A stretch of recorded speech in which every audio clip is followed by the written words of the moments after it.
Well, it's official. Today marks the first day of hurricane season. It's June 1st as I make this. And hurricane season is officially June 1st through November 30th. So for those months, a hurricane can happen at any time. Now, when people think of hurricanes, they tend to think of Florida or states in the very southern region. However, you have to remember that hurricane season is an advisory to just about most of the coastal states and even the neighboring uh, states that are inland. As an example, the worst hurricane I ever lived through was Hurricane Sandy in New Jersey in 2012. And not only did it affect New Jersey and the neighboring states, but also Washington, D.C., and other states that are, well, I should say Virginia and Maryland, other states that are a little bit more inland, even had effects of the storm. Okay, so Florida has a higher percentage chance of more devastating hurricanes simply because it's further south and it's this peninsula surrounded by ocean. And hurricanes occur because the ocean's waters, they warm up and then they create an environment where storms can create more wind and more of a violent impact on the atmosphere. But it's pretty much caused because, as you get into the summer months, and we're orbiting around the sun, the waters are heating, coming to like a boil per se, and this atmosphere is very much volatile with regards to the storms. So my message in this video, living through a hurricane in New Jersey, not in Florida, and being in Florida now, is that it is a real threat. And the percentage chance of a hurricane happening, though, is still mitigated because most hurricanes happen 80% between August 15th and October 15th. That's really the height, okay? So we're just in the beginning now. Today is the first day. And chances are driving your car is more dangerous than dying from a hurricane. Chances are you will wreck your car before you wreck your house. And that's just statistically true. Hurricane Katrina was in New Orleans. So, a lot of that had to do with levees and flooding afterwards. So hurricanes affect every state, just about, not every state, but it affects many states that people don't think of. Everyone just thinks of Florida. And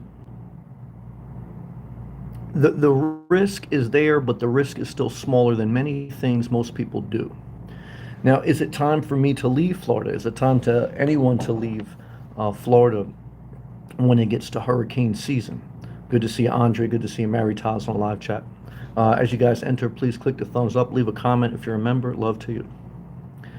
Is it time to leave Florida during hurricane season? I thought about that today. And I would say that not yet. I looked at last year, and last year there was a tropical storm, Isis, or I don't know if I'm saying that right, but it pretty much affected the entire East Coast to a certain degree. And I remember even when I was in New Jersey, it caused a power outage in the campground I was staying at for about a week. And I think that was in July, late July. So you're not going to escape, okay, from any natural disaster no matter where you live. Every region has their own natural disasters. The West Coast has earthquakes and wildfires. The middle of the country has tornadoes. And the East Coast tends to have the hurricanes.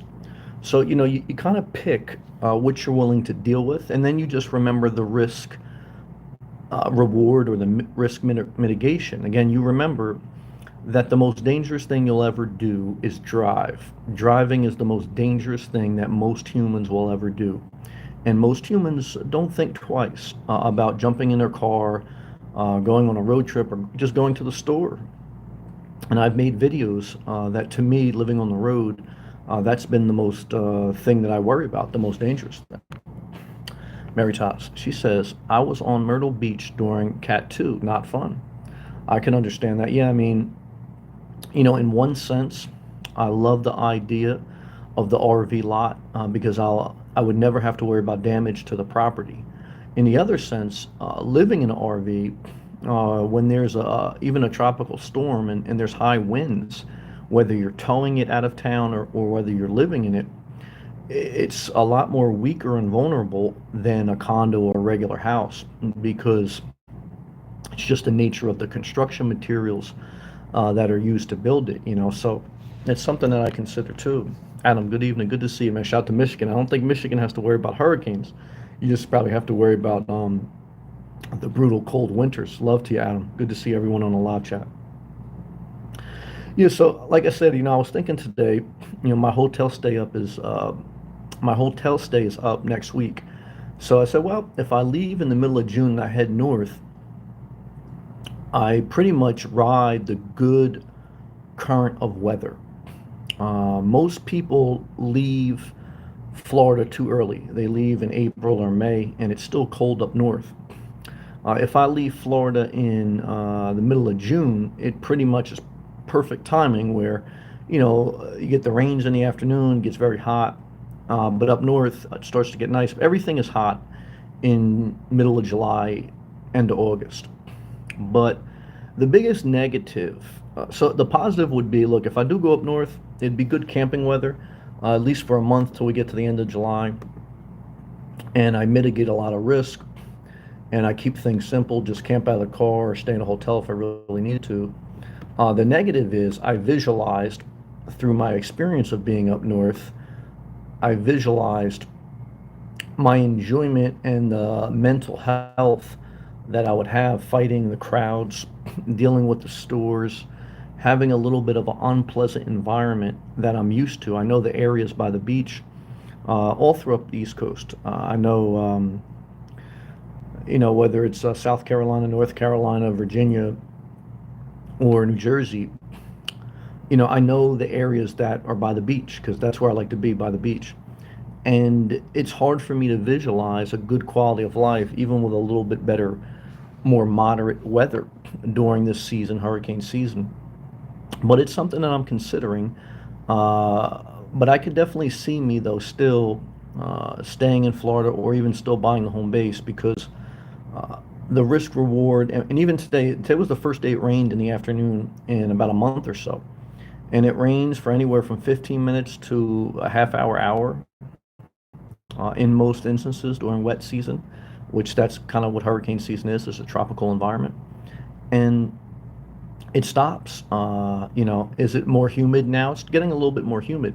But to me, again, it's pick your poison. You can go up north, and the land mass and people are so condensed in small areas, you're going to fight a lot of crowds. The environment is not going to be cosmetically as nice. Uh, People are just going to be fighting over funnel cakes. So do you want to stay in Florida where people, maybe fighting over 2x4s to board up their house, or do you want to fight over funnel cakes on the boardwalk? Pick your poison. Uh, Adam, what's up, brother? He goes, the most craziest weather we get is in the winter. This is in Michigan because we're in between two Great Lakes. Makes sense. We get hit with pretty big snowstorms at times. Yeah, that can make sense. Again, you're very close to Canada. Michigan is very close to Canada. So, you're dealing with a somewhat Arctic climate. Like Florida is a tropical climate. So you deal with the wet season, which hurricane season is. And Michigan being in somewhat of a subpar or sub-Arctic climate, you deal with the frozen tundra, per se. Love to you, man. Suitcase, what's up, man? Great to see you. Love and respect. Hope you're doing well, Suitcase. What's your plan, Suitcase? I know you were in Tampa. I know you're thinking of heading up north. Do you think you're going to head up north, or you think you're going to bunker down here for a little bit longer? Tony, what's up, man? There's a Canadian. Fighting over funnel cakes. That's true. Greasy soup. It happens. And Dunkin' Donuts. Total disaster. Tony, you know what it is, man. Good to see you. That was one of the things I was thinking. I was visualizing my daily routine. I want you to remember that no matter where you live, your your life is made up through your daily routine. It's all your life is. What you do, where you go, and the time you spend doing certain activities. So, what's a good daily routine for me? Well, I wake up, I go to Starbucks.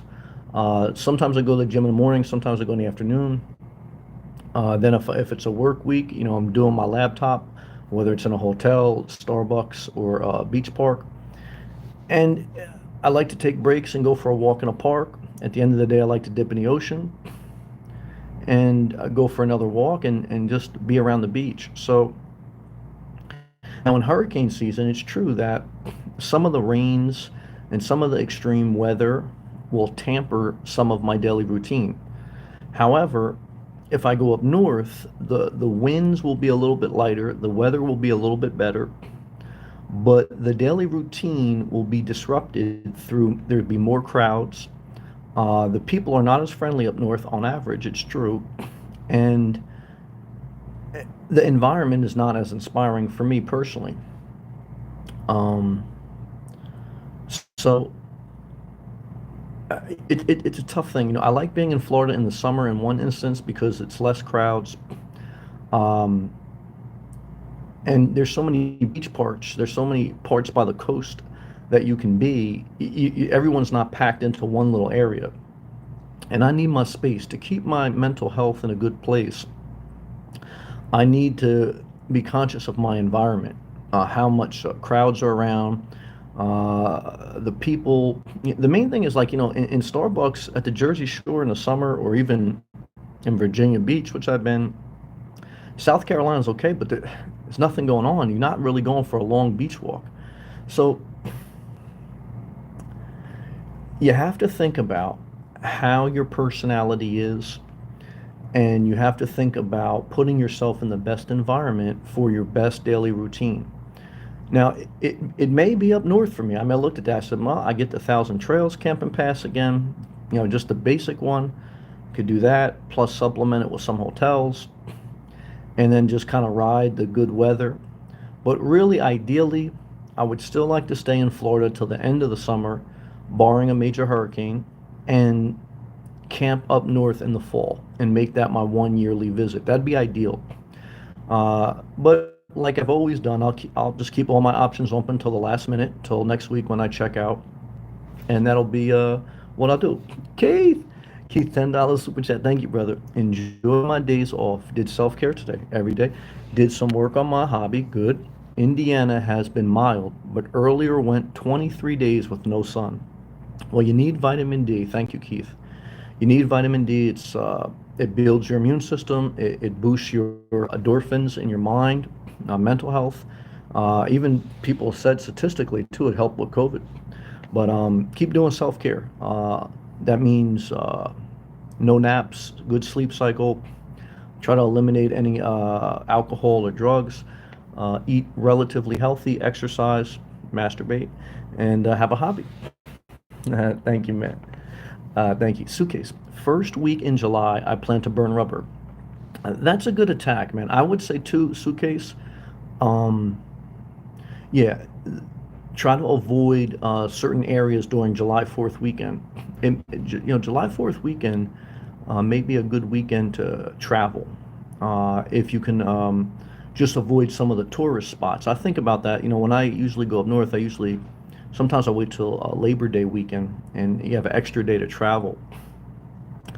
If you could avoid, because when you're a nomad, you want to avoid the major holidays. The major holidays are a little bit of a negative because some of our stores are closed or they have limited hours, and then the traffic is worse. Again, the biggest thing you have to worry about is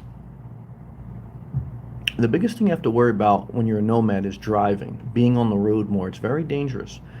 And also the road rage, dealing with traffic, and being the fact you're already in public. These things, that's what took a toll on me long term on the road. I mean, technically, I'm still on the road, even though I've been in a hotel for a few weeks.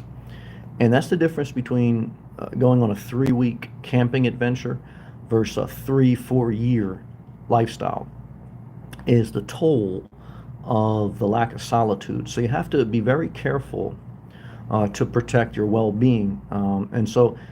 Trying to make it through the holidays as a nomad, again, because of the limited resources, because of the traffic. So yeah, I would say, the three holidays in America that we have to get past in the summer is Memorial Day weekend. We just got through that. That's a win. July 4th weekend, which is, you're speaking of, close to that. And then Labor Day, which is at the end of August, beginning of September. So I think July 1st is a good time to head up north. Definitely in July, you're going to get to the height. Well, you're going to begin to get really hot here, and it's going to be some rains in the afternoon. Again, I've been in Florida for entire summers, and it's definitely doable. It's definitely harder because of the extreme temperature. If you're a nomad, no doubt. If you have a house or hotel, you just air conditioning for the wind. If you're a nomad, it's definitely harder because of the heat, and because of the rainstorms at times that can mess up your daily routine. And obviously, if there's a hurricane, that's an issue. But what do you use if you're a nomad? Your flexibility, your ability to jump in your car and, like you say, burn rubber. So I think that may be a good plan. Tony, June through September in Florida, October through November in New Jersey for the win. June, oh yeah, no, that's actually a good schedule, Tony. I'm trying, Tony, to discipline myself to really kind of stick to that schedule. Stay, if there's no major storms, stay in Florida till September, till Labor Day weekend, which is like the first weekend of September. That would be ideal. Also, that would give me some time to kind of fly over Florida like a hawk, and if some home bases come available, because this is a good time now. All the snowbirds have gone up north. You may get a listing with a real estate if you're looking, and you'd be available to jump on it quicker than other people because they've traveled out of state. The only thing is, then I'd either have to consider staying at the hotel longer or renting something, because I really don't see me wanting to do car camping in the summer again. I just don't want to do it. I'm not at that point. Uh, and I don't know, like I said, I see that next week up north, the temperatures start to get in a good zone. You start to get in the high 70s, low 80s. At night, it'll be good camping weather all the way to the middle of July. Now, once you get to the middle of July to the middle of August, no matter where you are, unless you're in the mountains, you're going to need an air conditioner because it gets humid even up north. Adam, on another note, Sam, the guardianship, okay, with your parents, went pretty smooth. Period. Was able to accomplish a lot of things in my day off period. Back to work tomorrow. Hopefully, to some bushcraft this weekend. That's your hobby. That's what Keith was talking about. Love to you, man. Yeah, I'm always thinking about you with your parents, but you're doing the right thing, man. You're taking it one step at a time. You're doing what you can, and you're having a outlet for your energy, a positive outlet, which is bushcraft, which is just a hobby for you or a passion of yours. Again, our bodies are energy. Now, our mental health is energy, and just like energy, just like a battery, doesn't matter if it's a double A or double or D battery. It has a positive and a negative side. Okay, and that's what we have. We have a positive and we have a negative side, all of us. And so what we're trying to do, okay, is not say there's no negativity, of course there is, but what we want to do is accentuate the positive, okay, and mitigate the negative, so that overall we can have our best life, a better life.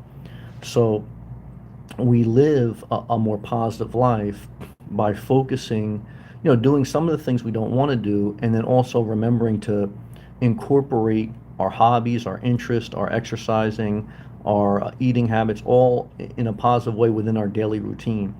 So that even when we're faced with the negativity of life, even if we don't thrive through it, we're able to survive it without totally, really going to a bad place and not being able to get out. So, keep doing what you're doing, man. Suitcase. Gotta catch some of that up north money. Yeah, there's a lot up there. Florida is great, but the money is crap. No, that's a fair statement. I've often shared that if I wasn't raised in New Jersey, and I was raised in central northern New Jersey, South Jersey has different economics than central North Jersey. So central North Jersey, there was a lot more money.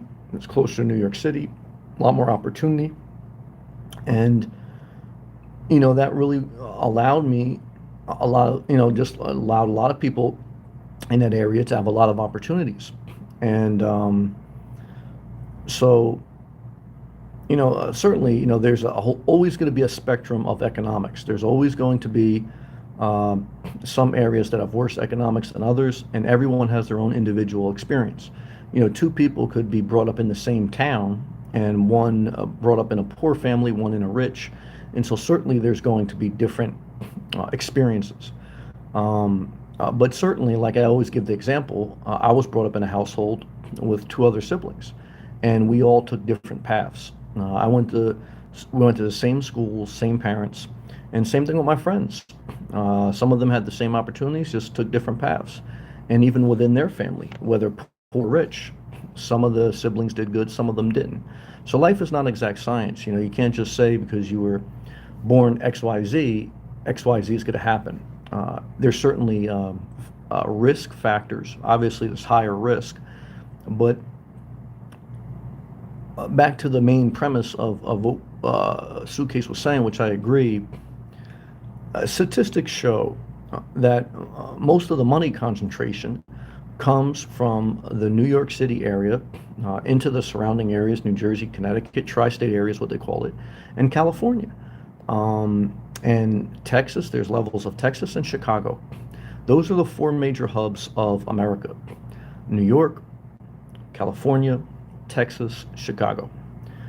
Certainly, there's people in other states that do well for themselves, and there's other economics. But if you looked at a map, and if you, like, when we look at hurricane season, and you look at a radar map of where the hurricane eye is and the surrounding winds, they put like in a red map. If you did a map of the money bag, now, it would be concentrated in New York, California, Texas, and Chicago. And the only thing different with that now versus when I was brought up in the 80s and mainly 90s is that with technology, with the internet, with the ability to work remote, with migration patterns and generations changing, that isn't as static as it used to be. Opportunities are opening up at a broader scale, but on average, you will find that still to be kind of the general truth. And a lot of people who are in the other states have also experienced people migrating from that state, but taking their money that they made in the states that I just mentioned and buying houses cash or doing something like that. And so like I said, I would say on average, one of my best friends growing up, his father was born and raised in Florida, okay, but he came to New Jersey for better economic opportunities, and then he went back down to Florida. So, you know, it, it's just life experience. It's you know, um, populations in every country will always be towards the ports of entry in that country and where commerce is. Remember that economics are simply transactions. So when you have a lot of people in one area, there's a lot of money exchanging through transactions. When there's not a lot of people, okay, you may be able to buy cheap property, but there's not a lot of transactions. And when there's not a lot of transactions, there's no money bag. So you better have money bag when you go live in the middle of nowhere. So again, certainly life's not an exact science, but that's something good to think about. Adam, bushcraft helps me unwind. I think it's a good thing that you do that. And it's awesome to see what you can make with your own hands. No, I agree. And I think Suitcase I mentioned that the other day because I really don't like to work with my hands. But to what you're saying, Adam, and to what we were chopping up with Suitcases, when you work with your hands, even at times I hated it, the good thing is when you're done building something, there is a level of accomplishment that you can visually see something come alive, right? Get erected. Okay, like I know a couple of girls, for them, it's very exciting to get someone to get an erection, even if they don't like them, because it's something they're producing, they're making something happen. It's just like your phone, right? Your phone and the apps within it are designed to stimulate your mind to get you into this algorithm of usage. Why does Facebook, YouTube, all these different apps, why do they have red notifications? Because it stimulates your mind as something very important is happening. Engage with it, right? When I would get a text message from a girl, and her face image pops up on my phone, like, it's a rush. It's an endorphin. So we get that same endorphin when we work on something, whether it's bushcraft or putting together something, and it's finished. It's like a notification. It's an endorphin. Uh, it's just part of the human psyche. Like I say, I would definitely recommend people to think about in life. Science is important. There's no doubt. Science is gathering data, studying it, and forming a conclusion.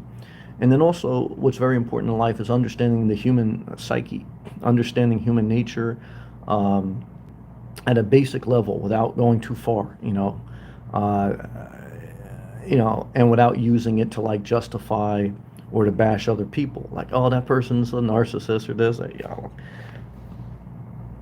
All of us know who we get involved with. I believe for the most part. And if I look back on every relationship I've been in, good and bad, I knew what I was getting into. And I think most people can say that. And you have to say that to go forward. Um, uh, because then it helps you understand yourself better, you know, because a lot of times in life we say, well, why me, and sometimes there's some truth to why me because we don't know. But a lot of times we made our own mistakes. We gambled too much. We hung out with the wrong people. We made the wrong decision. And part of that's life, immaturity, and then you mature. Part of it is it's very tough not to repeat the same thing. Humans are creatures of habit, not creatures of adaptation. One of the biggest compliments someone gave me one time, I said, Sam, I think you'll figure it out because you know how to adapt. And for me, I was very encouraged by that because, again, humans are creatures of habit. It's a miracle when you can adapt. It's a great thing. So let's go back to live comments. Keith, thank you again, brother, for that great tip. You've been very gracious to me. Please know that I appreciate it. Two, when you guys step in, if you could click that thumbs up, thank you. Keith, going camping in July. Oh, okay, at Collar Semler State Park. That is right next to Marcos Island. I've been there, a lot of no-see-um bugs there at that time. We'll be visiting the FedEx station in Naples. Yep, that's right by Naples too. I've been there. Where I plan to transfer. That's a great area. If I was going to go on the West Coast, it'd be Naples or Marcos Island. Going to get my name in there. I agree. Start networking immediately. Yeah, so that's the only pro tip I would give you, Keith, is that I stayed at that state park, Collar State Park. It's very cheap, but when I went, it was like $22 a night. And if you're a senior, if you're 65 or older and you're a Florida resident, you get half off. If you're disabled, no matter where you live, you get half off. Or if you foster kids, you get half off, 50%. But all that being said, that state park has some of the worst no-see-ums, which are like small little gnat bugs that probably in the entire state because it's in a foresty area. So definitely bring your bug repellent because I remember I made reservations for like 2 weeks. I stayed for 2 nights, and I ended up boondocking at some Walmart in Naples because the bugs were just too much. And that's the one part. Once you get into the summer in Florida, the campgrounds, unless you have an RV and you got to keep your windows closed and run the AC, the bugs are really out, man. Once you get to hurricane season, the heat picks up, the bugs are out. You have to, in one sense, you're better off stealth parking at Walmart's truck stops. Why? Less bugs because there's less trees, there's less vegetation, right? So, something to think about. But that's awesome, man, that you're going. And I think it's good that you visit Florida in hurricane season. So you probably won't experience a hurricane because, again, the odds of you having a car crash, God forbid, are higher than you having a major issue with a hurricane. But But coming in the summer is pretty much a test to see how do you like the environment. Because obviously in the winter, Florida is just magnificent. Again, for me, I actually like the summer because less crowds to some extent. Obviously, I don't like the bugs, and yes, it can get a little bit hot. But it's like I also don't like the Jersey culture or the northern culture. I was even looking at campgrounds in Virginia. And it's like everything's by historical sites. To me, historical sites are like old school America. I want to live a vida loca. I don't want old school America like where you see horses and carrot and like old buildings, historical buildings and farmhouses. That's not my thing, man. I like Art Deco. You know what I mean? I like palm trees.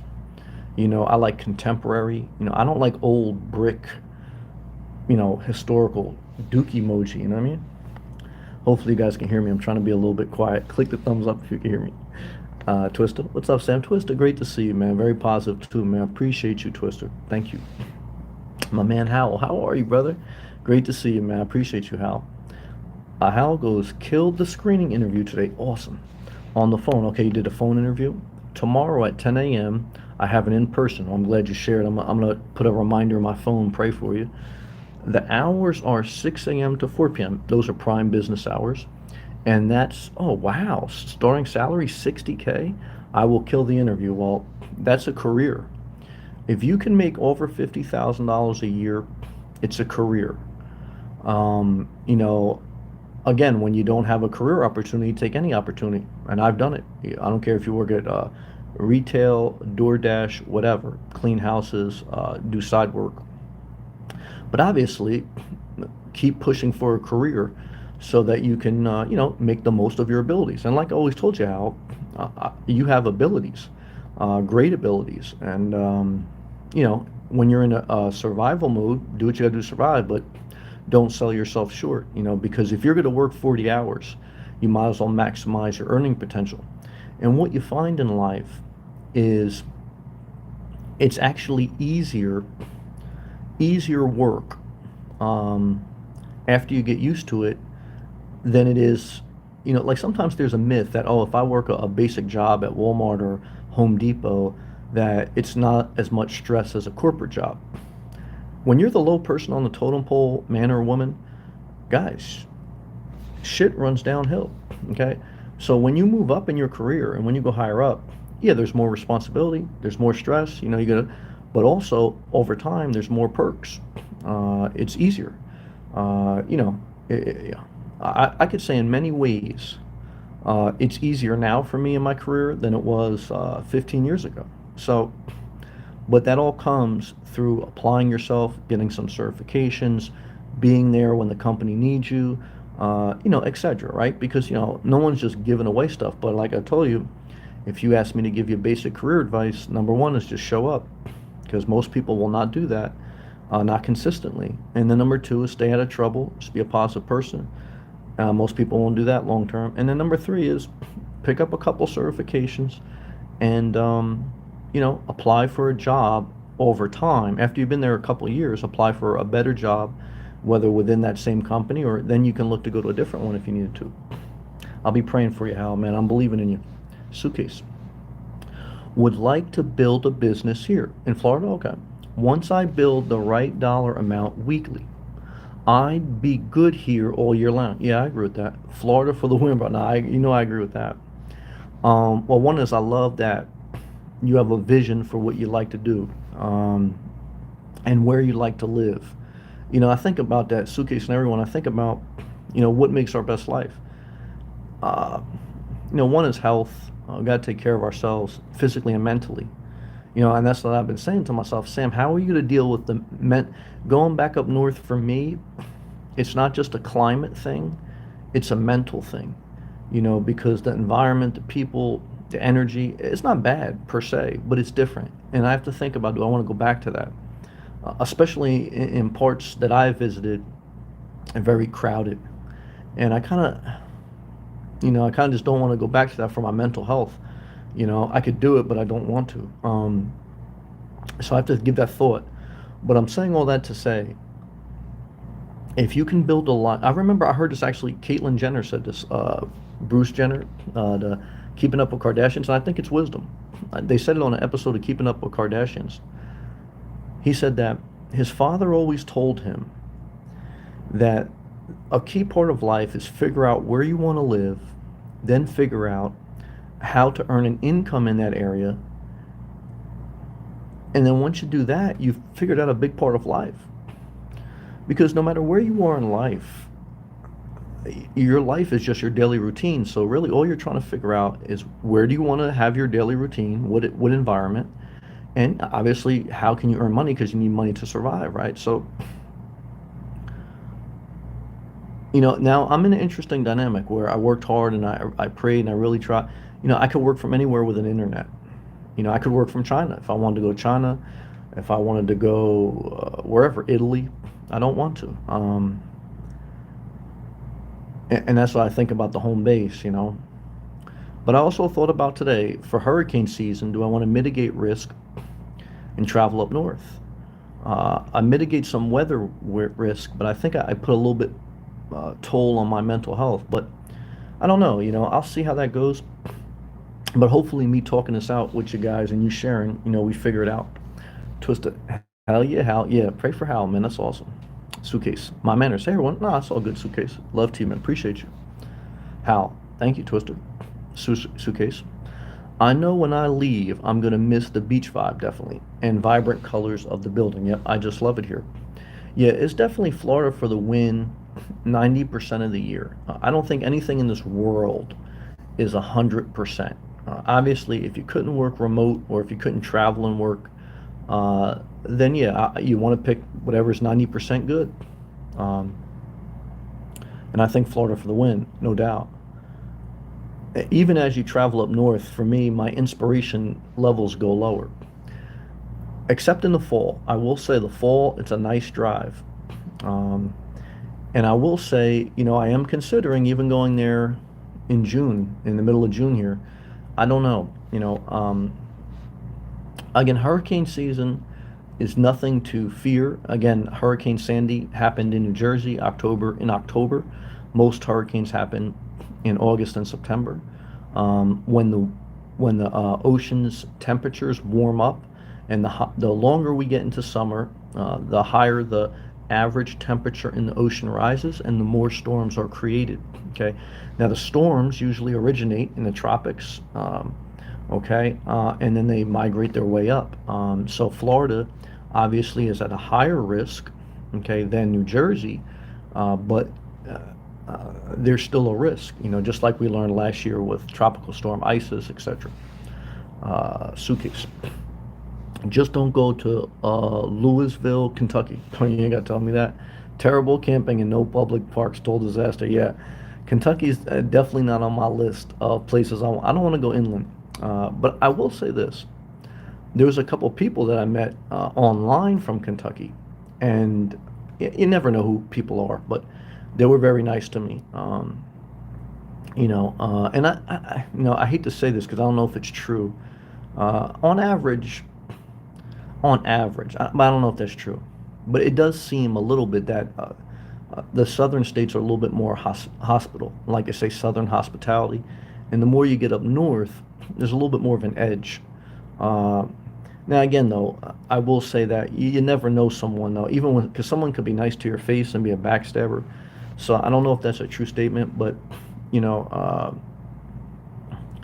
we used to always say, look, Southern hospitality. I remember for me, when I was young, we traveled from New Jersey to Maryland, and that was like going south, so, and I felt even then like, yeah, this is like Southern, so, but certainly there's good and bad people everywhere, north, south. I just think it's more of, I think some of it is just a more of density of population. I think when you put a lot of people in a small area, I think there's just so much energy, right? It's, there's traffic's tighter. Everyone's at the same store. But certainly there's nice people up north. I mean, so it's not all bad. I don't want to paint this doom and gloom. I probably met worse people online. I don't know where they're from. This couple trolls I got, who knows where they're from. There's been some from New Jersey, some from down south, some from Florida.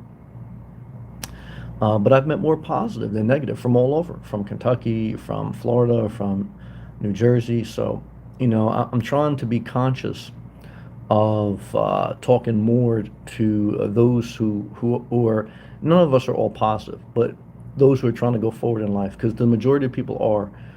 There's always going to be some that just misery loves company, but I'm trying not to focus too much energy on them because I'll leave them for my videos when I'm all fired up and I'm doing like a drive or something. Um, but what I would share again tonight is that, everything in life has this season, okay? And this time period, this time window. Remember when they launch uh, a rocket up to the outer space. Currently SpaceX took over NASA. They're in Cape Canaveral, Florida, right above Cocoa Beach. I have some viewers from Melbourne Beach. So, Keith, $10 super chat, Elon Musk style. Thank you for the info and inspiration and blessings to every person in here on your own road. That's true. Yeah, trying to fight a good fight and keeping the faith. Keith, well said. Very generous to me, brother, and great words of encouragement to everyone. Yeah, I would agree with that. Look, none of us, including me, are perfect, right? But I think overall, in our own way, on our own journey, we're trying to figure it out to see what we have to do to push forward, okay, in the best way we can. And like I was saying, SpaceX used to be NASA in Cape Canaveral, Florida. One thing I learned, like studying that a little bit, is they will only send rockets up to orbit in these very tight time windows because all they're doing is mitigating their risk. The winds and the atmosphere have to be just right or else they cancel the launch. And so in life, it's like the same thing. It's like we can never guarantee any decision we make is correct. Okay. However, we can kind of look at the environment, look at the pros and the cons, the risk reward, and then we can choose to make our rocket launch, okay, or to call off the launch. Sometimes a lot of people have gotten upset that I didn't make a decision on a home base or I take too long or whatever. But I have to remember, I'm the Elon Musk of my SpaceX. I can cancel every rocket launch. There was one viewer I had. They watch another channel that I watch, and they said you should be more like him. He's doing this, he's doing that. Now this guy basically went in a circle. He's not doing anything. He's trying to figure out what he's trying to do next because he kept making decisions without being patient. So, it's funny that they never came back on my channel and said, well, he should have did like you and did nothing, but that's all right. Let's stay positive. Let's stay positive. Twisted, thank you, Keith, and God bless. I agree. Thank you, Keith. Thank you, everyone. Twisted, thank you. Keith, thank you. Suitcase, thank you. Hal, man, we're going to pray for you tomorrow. Let me put a reminder in my phone, man, or at least in my little thing here. Hal, job interview. Yeah, as I get older, I like to put a reminder for whatever else I forget. They say when you write something down, and now you just put a reminder in your phone or on your laptop, when you write something down, you're like 75% more likely to do whatever you write down, And I found that to be true, not just a bunch of hot air. Yeah, but love to you, Hal. And Andre, man, you always come in here first, and you don't ask for much. Thank you. Adam, thank you, man. Same way, man. Very positive, Adam. Thank you, man. Pray for your family. And you, man. Keep doing your hobby. My man, Tony.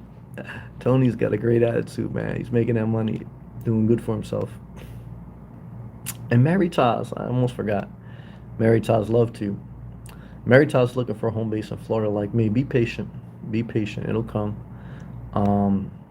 The time to buy a house in Florida is the end of the summer.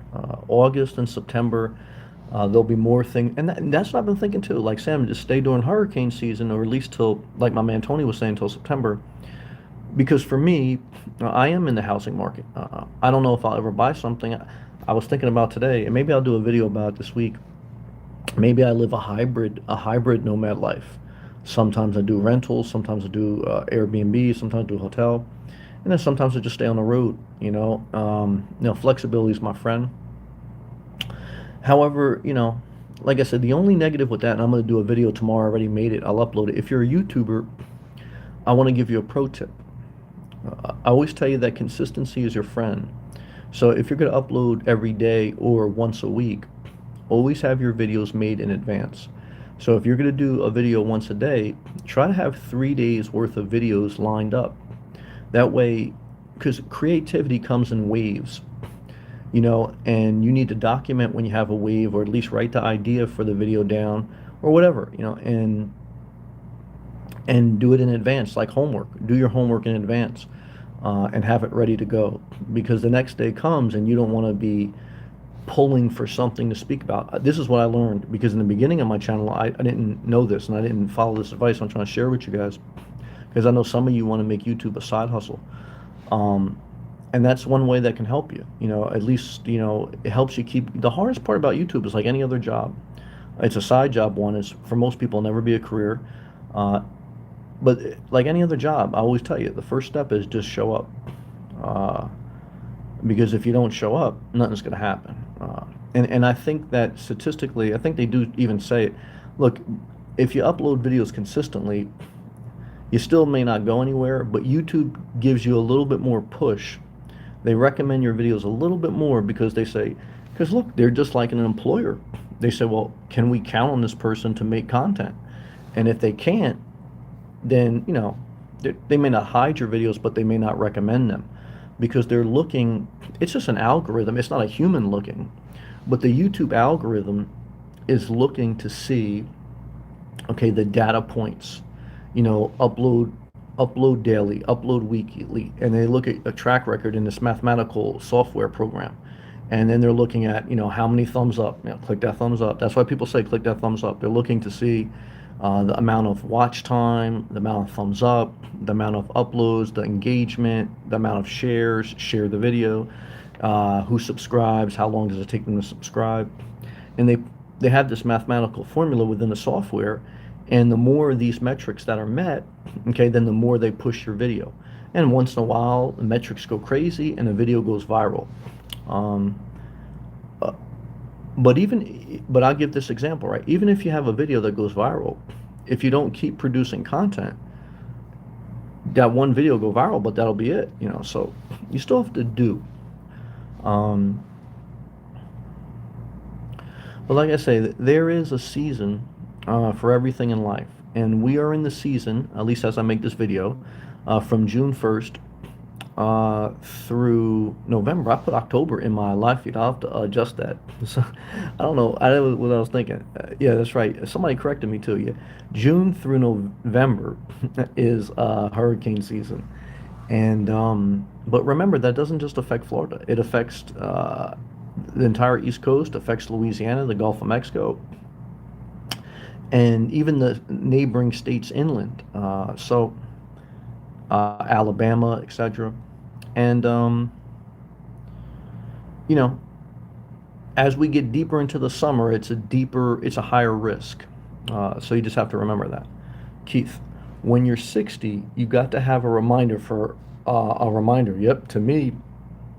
And when you're 40, and I'll be 41 soon, or even, look, even when you're 20, it's like everything in life. The earlier you can build a good habit, the better your life will be. Because your life is just your daily routine. And your daily routine is based on your habits.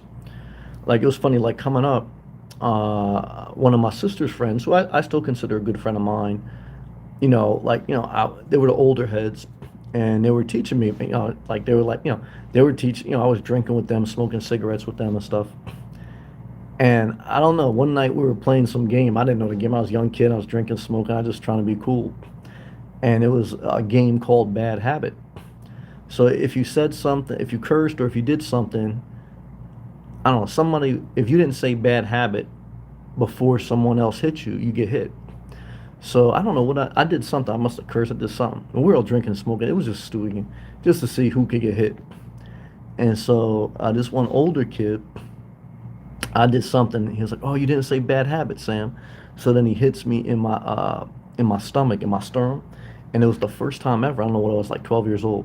He hit me hard. It was the first time ever I lost my wind. If you play football or if you ever get hit in life, you get the wind knocked out of you, and it's a weird feeling. You can't catch your breath. It feels like you're dying. And it was still a good friend, but it was crazy. So he hit me, and I can't catch my breath. But I always remember the game. I remember why we were playing this game, Bad Habit, and we talked afterward. He was a good guy, man. He always took care of me. But I think about that, the game, Bad Habit, and I think about, we had, he, the, people introduce you to alcohol and to cigarettes. That's the bad habit. The top three killers of preventable deaths. Cigarettes are number one. I smoked cigarettes from the age of 12 to probably about 26. Alcohol is number two. Um, and then number three is obesity. And I've been obese. I've an aunt that died of obesity. My mom struggles. She got diabetes. So, a hurricane probably won't kill you. Probably won't even destroy your house. But you probably have a family member who's been affected by drugs. I know I have. So if you can stay away from drugs and alcohol, cigarettes included, if you could stay away from too much unhealthy food, I do understand you need to treat yourself a little bit, but too much unhealthy food, you've basically eliminated most risks in life. It's funny, like, when I came to Florida, no disrespect, but there was this big chick, and she was like, I can't go to Florida. Too many hurricanes, too many sharks. Yeah, and I know some big chick just hit the thumbs down. Look, if you can't get what I'm saying, whatever. So I'm looking at her like, you should be worrying about, too much whipped cream on your ice cream. It's not the sharks that's going to kill you. Okay, so, but see, that's the thing. Like, most people get offended at that, but it's not going to be a shark that's killed you. It's going to be a cigarette. It's going to be too much unhealthy food. Now, look, we're all going to die. So I don't recommend that you just, you stay in great shape and look, I don't know, there's no exact science to life, but I could tell you this: take care of yourself as best you can. Now, again, for me, there was a time in my life where I couldn't see myself without smoking cigarettes, because for me, a cigarette was part of my daily routine. Like, when I wake up and have my coffee, smoke a cigarette, right? On the weekends or whatever, if I hang out and we have a beer or something, smoke a cigarette. And I said, man, that's my enjoyment of life. I don't want to stop smoking cigarettes. You can't stop something until you can see yourself wanting to stop something. And I didn't want to stop. So, inspirational nomad, what made you stop? Well, I remember going to the gym, I think in my late 20s or mid 20s. And I was at like one of those crossroads in life. And I remember I had a good workout. And then I remember I went to smoke a cigarette. And for whatever reason, it clicked in my mind. I said, Sam, you're trying to stay healthy. And I just like cleared my lungs out, and now you're putting this in your lungs. And something just clicked, but I wasn't able to quit right away. And then just like everything in life, like over time, it started to burn on my mind. Like, I shouldn't be doing it. I shouldn't be doing it. Like, I remember like going to a strip club, for a long time. It didn't bother me. And then I got to a certain point where I was like, I shouldn't be here anymore. You know what I mean? And worse stuff started to happen. Same thing, like you hang out in bad neighborhoods, initially to me, whatever, we're just hanging out. But then over time, you're like, I can't be around here anymore. It's just, so that's part of maturity in life. It's it's not a judgment on things or other people or other environments, but you have to evaluate your life as an adult, and you have to say, I can't be doing this no more.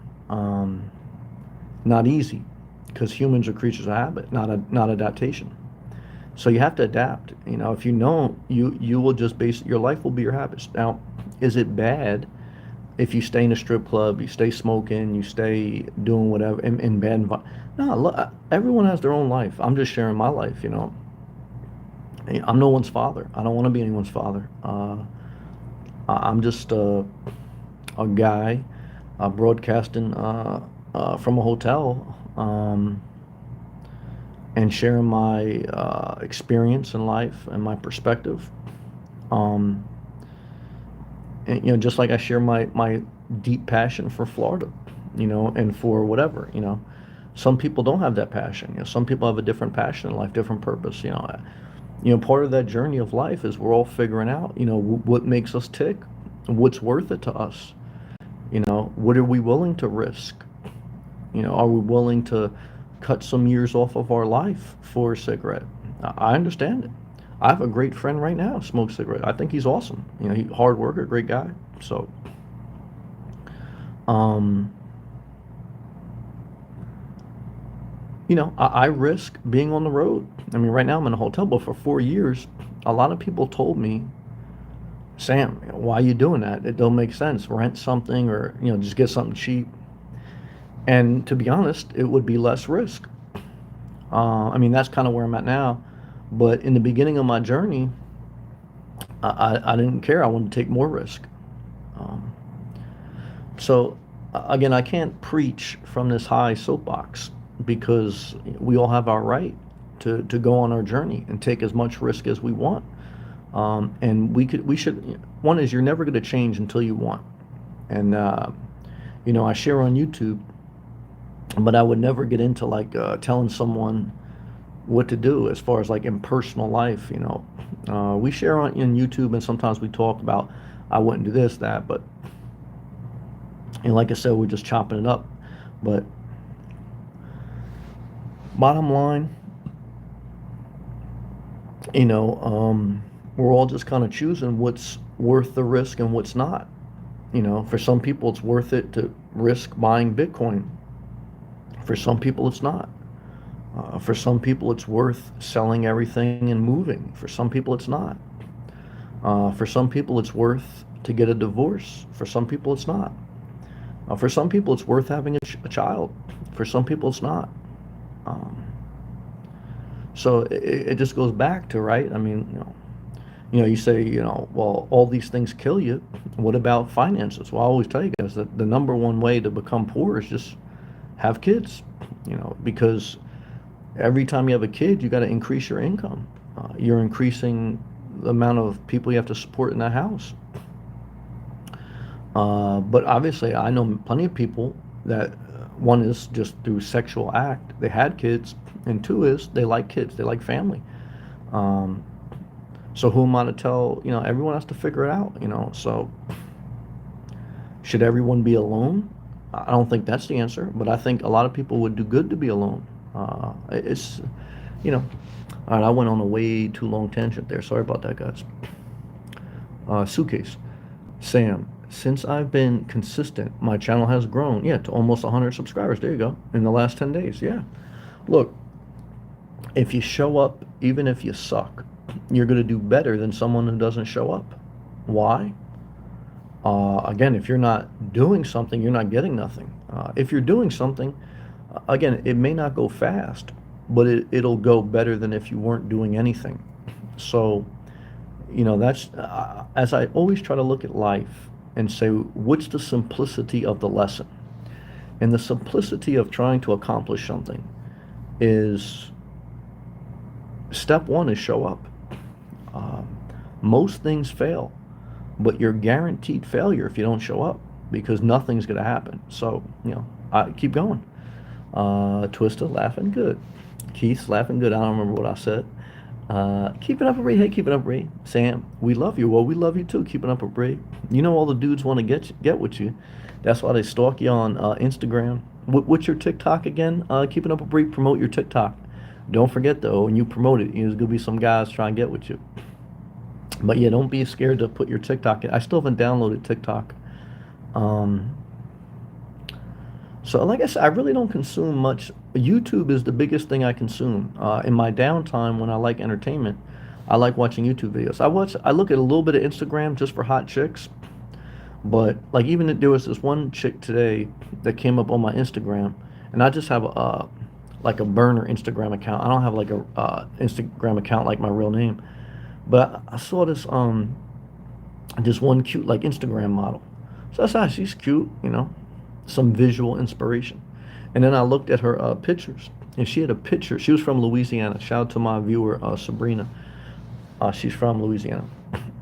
So I started looking at her Instagram, and she had this one picture of her with a dead deer, with the deer. I guess they shot the deer right through the chest. I said, I ain't following her. Now again, I eat meat, so I don't want to be a hypocrite. But to me, I don't dig.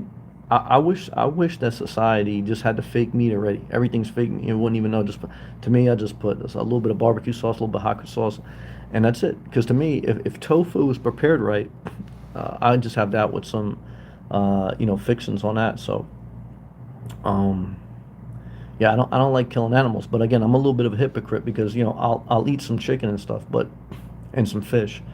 So, but I definitely don't dig seeing a deer with a bullet through his chest.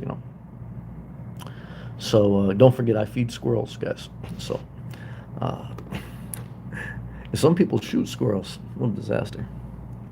Uh, love to you guys. Keeping up a breeze says, I think I want to get a pet turtle. Well, I guess that's a low risk because they're not a lot. I don't know. I don't think they're a lot to take care of. But I don't know how inspired a turtle would be. I don't know a turtle's temperament. Like, do they need to be able to roam?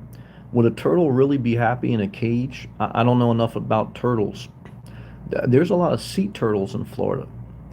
Like I think now we're in nesting season or it just ended, where they have like certain signs by the beach, don't step on the dunes because the turtles are nesting. I think that just passed. But I don't know enough about turtles. But I don't know if a turtle would be happy in a cage in a house. It may be cute, but um, and then I don't think that turtles are very like interactive. Like this one park I go to, the squirrels are very interactive. They like humans, but the rabbits, they don't even acknowledge your presence. And I remember when I was young, my grandfather had a pet rabbit. He had a bunch of animals. And the rabbit, like I go to pet the rabbit, feed the rabbit. The rabbits don't even look at humans like they exist. They look at you like, you're their ex and they just saw you in Dunkin' Donuts and they trying to dip on you. So I don't know, man. I don't know. I don't think a turtle would love you enough. I think you'd be better off getting like a turtle stuffed animal. Yep, and then a dildo. You say inspirational nomad. Should I get a pet turtle? I said, nah. Save your money. Get a stuffed turtle and a stuffed dildo. And that's I'll tell you. But that's my opinion. Keeping up a rate. Oh yeah, here she goes. For all you guys that like to stalk, for all you guys out there, follow Bree on TikTok. I still don't have TikTok. Keeping up a Bree. Can you make any money on TikTok? I'm sure you can, just like Instagram, but it's probably hard, right? Keeping up a Bree. Honestly, there's many psychopaths on every social media. I got a few follow me on YouTube platform. Yeah, you have to be mentally ready for it. Yeah, sharing your life publicly is a huge mental challenge. It's gotten a little bit easier, but it's still hard at times because I have a couple just one or two. The majority of people that follow me very positive, but I got one or two. It's a train wreck, uh, you know. But I have to remember to put that in a proportion of the people that I interact with, a very small percentage. Guys, if you haven't already, please click that thumbs up. Thank you again, Keith, for the super chat.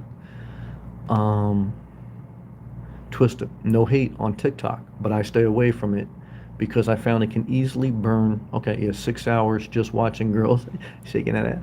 Not productive at all. Nah, you gotta do what you gotta do. I understand that. Yeah. Keeping up with Ray. She retracted.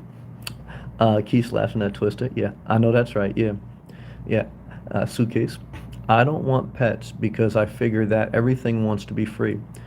It's a fair point. I remember I had this old guy tell me that dogs like to be outside all the time. And, I've seen that abused because obviously if you're going to look over a dog, they need a level of shelter and a level of care. I've seen some people leave their dog out all the time.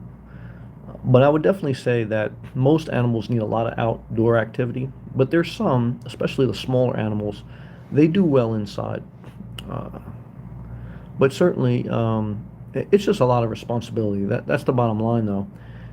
And after 10 years owning a dog, I think it's a great experience, especially when you're young and maybe you don't have a relationship and you want some companionship and you have a stable life where you can support it, you have time to take it out. But there will come a season when you may want to be more independent. They'll also become an anchor because they're like having a child. So, and also like having a child, when they pass, it's like losing a child and it's devastating. At least it was for me. Um, and so you got all those emotions. You got the responsibility, a little bit of a burden, a great blessing, huge amount of love, and it gives you confidence to go out, maybe go for a walk. It gives you encouragement to go for a ride with your dog or whatever. And it's just a lot of love, you know. But it also brings the negative part. You're going to lose that love. They're going to get sick. You're going to get sick. Who's going to take care of it? So, you know, it's a lot to think about. You know, it's a big responsibility. Keeping up a break. Um, hey Timothy, what's up, brother? Good to see you, Timothy. Keeping up a breeze says, I'm not allowed to have a cat or dog in your apartment, but my landlord said I can have a turtle.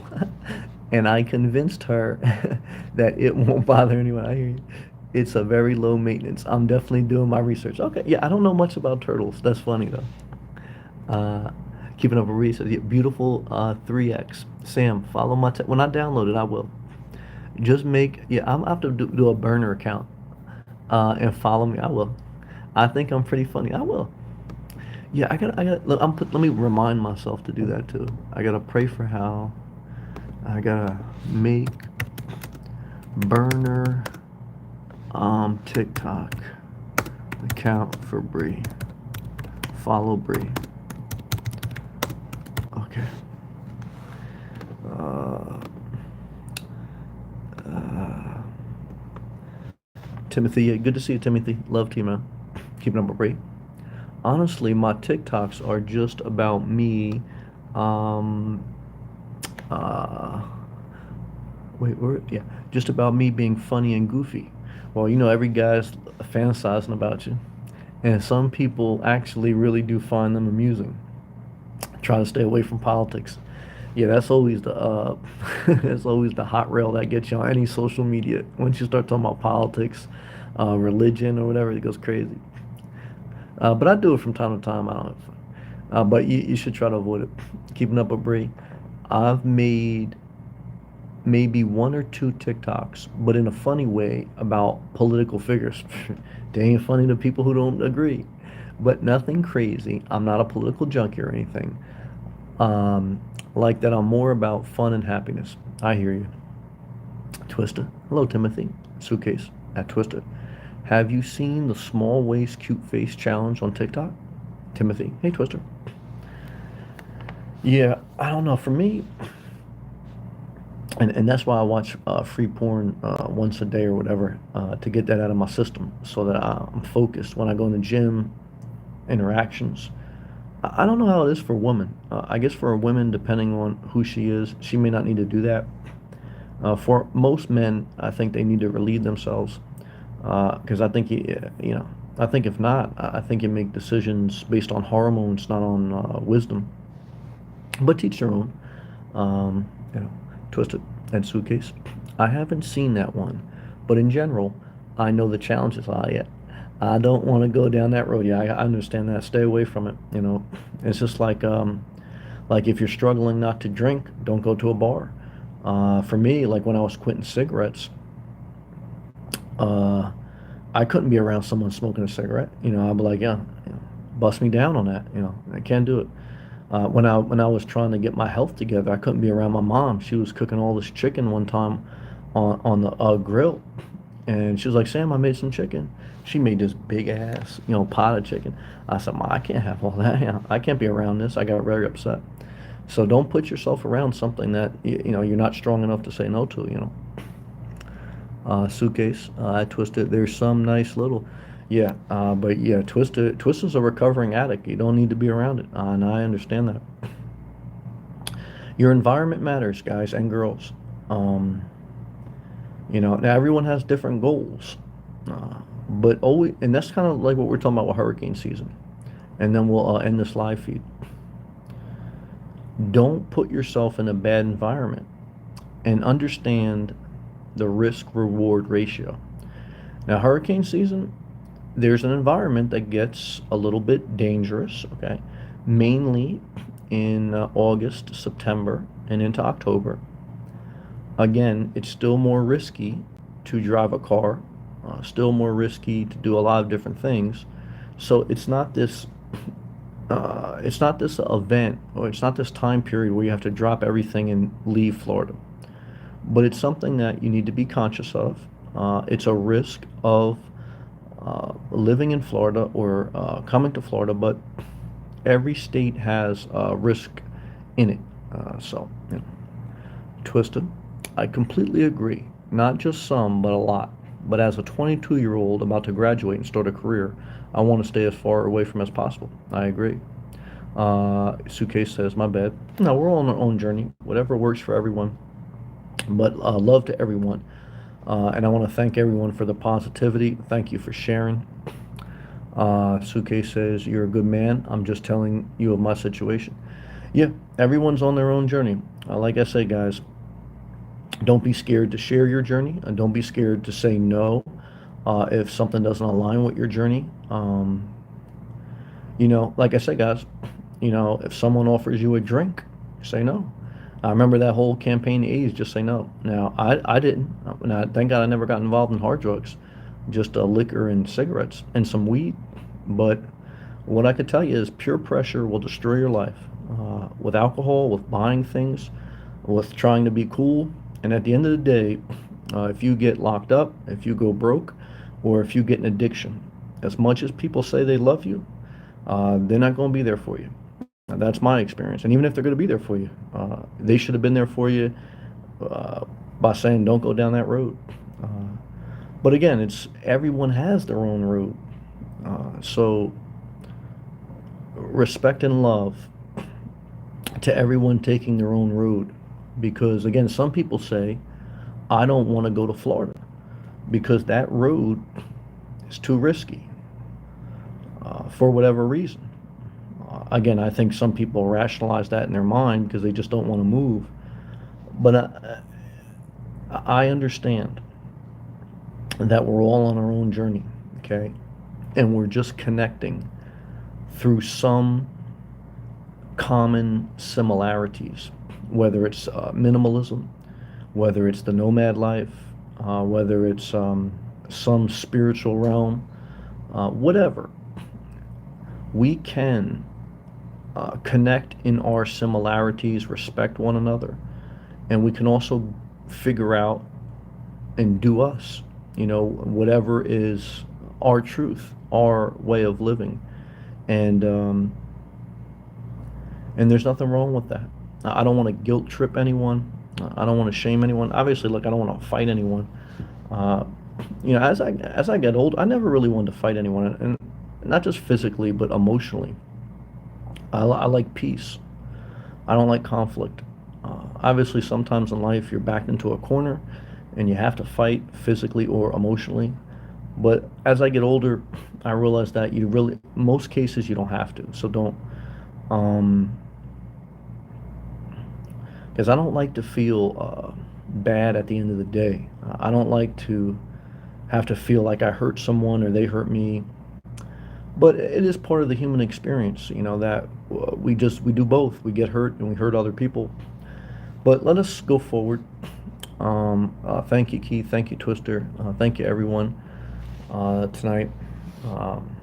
Thank you. I appreciate the appreciation, Keith. Suitcase says blessings. Thank you, Suitcase. Love to you. Twister, I would like to mention that you view porn very differently when you grow up with it versus discovering it at older age. It's a very challenging addiction when you start viewing it at 12. No, I can understand that. No, I appreciate you sharing.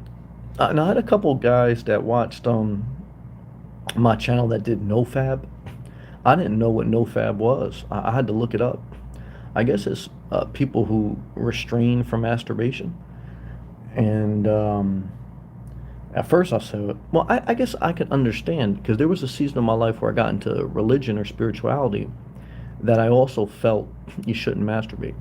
But as I became more mature and understanding, one is that's very unhealthy, and two is most people who are married still masturbate.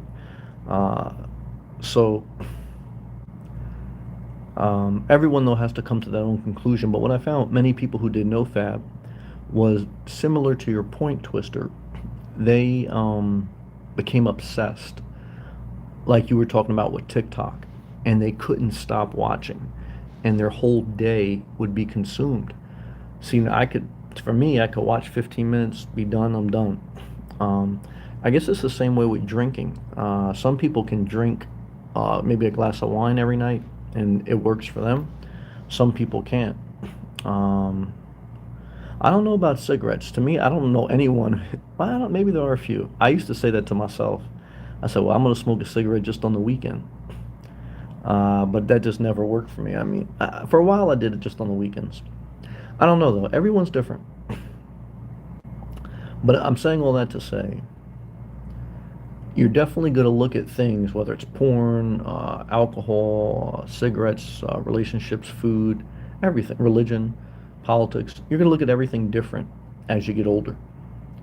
And that's okay. That's part of getting older and maturing. And you're also going to realize we're all different. We all have our own perspectives on life. And so, yeah, I agree. Pluto, hey, Pluto, what's up, man? How are you, Pluto? Good to see you. Pluto, good to see you, Sammy. I'm doing the best I can. Hope you're doing well. Yeah, how are you? How was the hotel room? It's been great. Um, the hotel stay has been a great experience. Obviously, I'm getting very comfortable, but I'm also not trying to get uncomfortable for no reason. So the only negative is I don't like having shared walls. So I definitely think that if I ever get a home base, I like the idea of the RV lot or mobile lot. I don't like shared walls, but because I'm conscious that I'm not too loud, and sometimes I can hear other people. Uh, but I could definitely see myself possibly either doing a hybrid nomad life or the home base because I said to myself, well, I really don't think I want to go back full time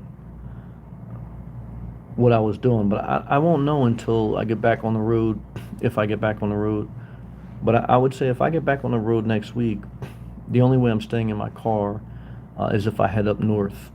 And I just say, wow, now the temperatures in the high 70s, low 80s, good camping weather up there. Let me just avoid all of hurricane season. Or I just double down on Florida until end of August and look for a home base while everyone's up north, enjoy less crowds, and probably re-up on the hotel. But overall, I'm glad I got the hotel because it's given me time to see how it affects my daily routine.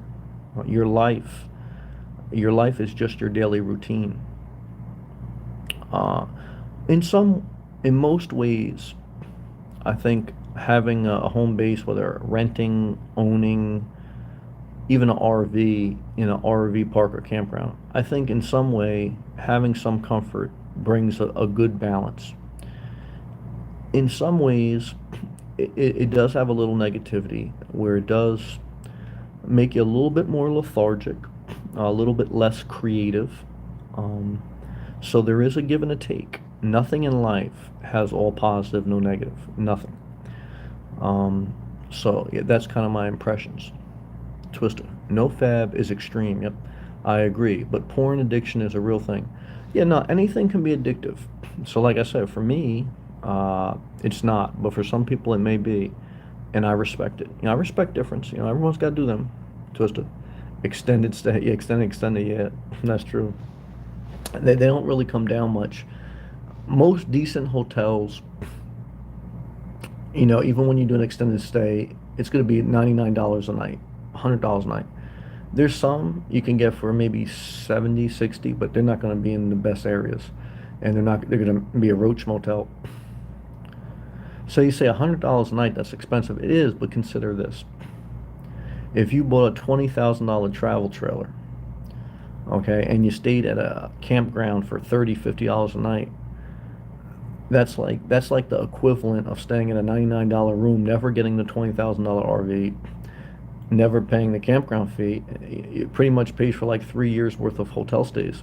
So, you know, it's interesting when you do the numbers, right? Because let me do the numbers real quick. So right now, if my cheapest RV life would be I bought a $20,000 travel trailer, and I'd also need to get a $25,000 car, upgraded car to pull it. Well, let's just take the $20,000. Plus, right now the average campground's about $50 a night. So 50 times 30, 30 days in a month. That's 1,500 times 12, 12 months in a year.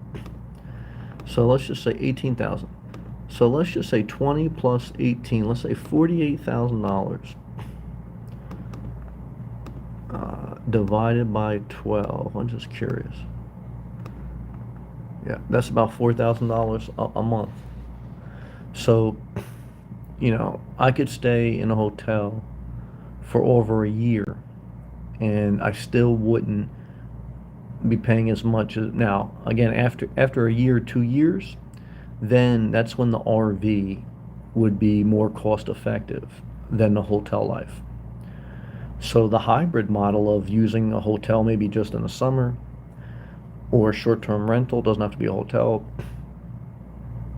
it is more effective than buying a $20,000 RV, going to campgrounds, towing it, putting wear and tear in your car, more gas. So it's lifestyle, Now again, long term is a different story. If you're talking about more than 7 years, you're better off buying. If you're talking about 5 years, maybe you're better off RVing. And then, the list just goes on and on. But again, rentals, if you can get a rental for about $1,000 or less a month, and if it's in an area you like, that's an option. Or the option is to do what I did for 4 years. Just live out of your car and make it work. I'm still considering doing that, going back to that, So hopefully that helps. Pluto. I was never more productive than when I nomaded. It's true, for 4 months, but it's super hectic though. It's a give and a take. It's an excellent point, and you know from experience that there is something energetic and mandatory, if you're going to do it somewhat the right way, that if you're a nomad, every hour of the day is going to be productive. It has to be, to get stuff done. Now, certainly I've seen nomads on the road. They just sit in their car or their van. They move a couple times a day, and then that's it. So everyone has their individual, but I would say for most people, you're definitely going to put more of a demand on yourself as a nomad than a renter or an owner. And in some ways, that's a good thing, not a negative. The bad part is it could be unsustainable. I don't really know anyone who's even done it for the 4 years I did it, other than people who claim they do on YouTube, which I'm on YouTube, so but look, I definitely thought about once I did this hotel, like I know, like once you get off the road, it's hard to get back on. Could I still see myself getting back on the road? I could, I could.